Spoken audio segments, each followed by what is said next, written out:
Hi there. I don't know if this is recording live or not, but I'm recording it locally, so I'll upload it if it doesn't record live.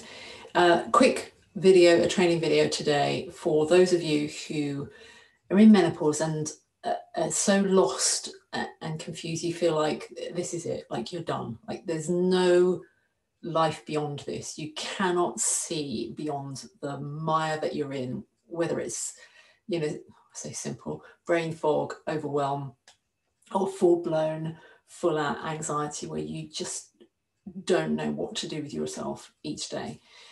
And I'm going to share something a little bit surprising, and I want you to be a little bit surprised because I want you to have a little bit of hope.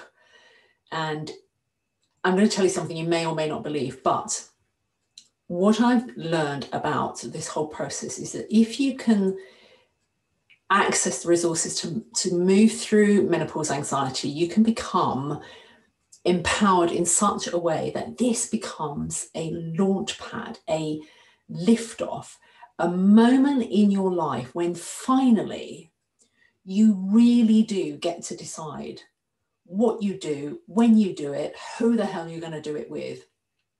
And in my experience, the kind of women that reach this place of utter desperation, of thinking that none of that is possible, that what I've just said is bonkers, do tend to be the kind of women who have been living according to other people's rule sets for way too long. You know, you've done things because you thought you should. You've done things because they seemed sensible. You've done things because you were afraid that the thing you really wanted to do would never work. And what were you thinking? And who were you to think that that was possible or doable or that you'd be capable? And I think what happens when you get to menopause, it's a final wake-up call. It's, dare I say it, a gift. And trust me, I've been in the worst of it, and it doesn't feel like a gift in any way, but just hang on in there. I believe it can be a gift that says, listen, you've been ignoring everything you've ever wanted, everything you wanted to be, everything that said you were capable of more. You've been ignoring that for too long, and now it's time to stop. Stop. And in that sense, the fact that it pulls you right up and makes you stop in your tracks and it makes you incapable of moving forwards, that's where the gift is. Because if you accept that and go, okay, I give in, I'm not going to fight this anymore, and start to open up a tiny sliver of space for possibility, nothing more than that, for possibility. Just open up to, okay, I can't live my life the way I've been living it. Clearly, something says this isn't going to happen anymore. What do I need to change? And in thinking that, please let me put a caveat in here. That doesn't necessarily mean that the answer is maybe the answer you've been thinking of, which is potentially to walk away from the job you love, to walk away from the relationship you want, to cut something off completely in the belief that you're no longer competent or capable. That isn't necessarily it. It might be, but it isn't necessarily.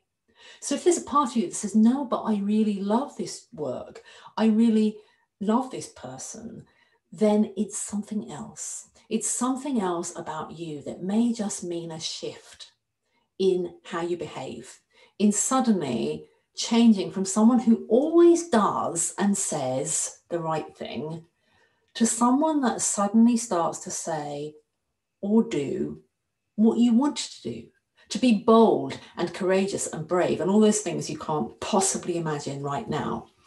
And the reason I wanted to share this with you today is not just some random mad moment. Yeah, it's all very well for you, Shirley, but because that's exactly what's been happening with one of the clients I'm currently working with. We're at a midway point in a program, and I can't ever predict this, you know, if I wish I could, crystal ball, but my intention is always to support you in getting to a point where you feel capable again. You know, just that's the intention. But if you reach that point sooner rather than later, and that is possible, more than possible. Then the next step, it's not about leaving you high and dry, go, oh, great, that's it, sorted, don't feel anxious anymore. Then we get to do the exciting stuff, to actually say, okay, now you don't feel all this brain fog, this confusion, this inadequacy, this lostness. What do you want to do? Now we can look at what you really want. And that's a huge moment, and we take it slowly. We just paddle in shallow waters to begin with. But then you get to choose. And that's an exciting prospect that I want you to realize is there for you. I'm going to leave it there. So I hope that gives you a grain of hope rather than thinking, oh, but it's not possible for me. It is possible for you. It is. You can get through this unbelievably and come out the other side and go, I'm so glad. Like the worst things that happen in life, when you're in them, you don't want to be in them, but sometimes you can look back and go, thank goodness that happened. And this is one of those moments. All right. I hope that's given you a little bit of optimism moving into the weekend. Have a brilliant day. I do these live trainings 3 times a week. They're in a Facebook group, Menopause, Anxiety, Freedom. And I'm beginning to experiment with doing them here live on YouTube, if only I can get the technology to work. But if you have anything to share, if you want to leave a comment, if you want to head over to the Menopause, Anxiety, Freedom group and join with us there, I'm very involved. I don't have someone else answering comments for me. I do it myself, so I can support you there. All right, take care. Have a great rest of the day and a great weekend, and I'll catch you soon. Bye for now.